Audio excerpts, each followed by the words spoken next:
નમસ્કાર ઉમેદવાર મિત્રો, વિદ્યા સહાયક ભરતીમાં ફેરફાર. શિક્ષણ વિભાગનો મહત્વનો પરિપત્ર જોવા મળશે. વિદ્યા સહાયક ભરતીના ફ્રોડના કારણે મિત્રો આ જે નિર્ણય લેવામાં આવી શકે છે. તો એકવાર છે વિદ્યા સહાયકના ઉમેદવારો અને કાયમી ભરતીના ઉમેદવારો છે, એકવાર વિડીયો છે અંત સુધી જોવે, જેમના માટે માહિતી છે એ મહત્વની જોવા મળી રહી છે.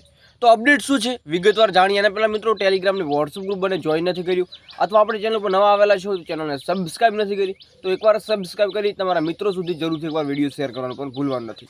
તો મિત્રો તમે જોઈ રહ્યા છો કે મુખ્ય પરીક્ષા અને ગુણને ધ્યાનમાં લઈ મેરિટ બનશે. તમે જોઈ રહ્યા છો કે લાંબા સમયથી અહીંયા ફ્રોડના કિસ્સાઓ બની રહ્યા છે, જેના કારણેથી પૈસા લઈ ડિગ્રીઓ લઈને મિત્રો એ લોકો નોકરીઓ મેળવતા હોય છે. જેના કારણેથી અગાઉ જે મેરિટ છે એ મિત્રો તમારો જે માર્ક્સ હશે એના પ્રમાણે બનશે, એવું ગુણના આધારે બનશે એવું અહીંયા જોવા મળી રહ્યું છે.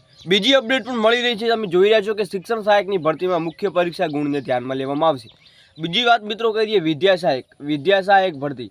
તો વિદ્યા સહાયકની ભરતી કંઈ ના કંઈ હવે ટૂંક સમયમાં આવી રહી છે, તો જેને પણ એમાં પણ સુધારા મિત્રો જોવા મળશે.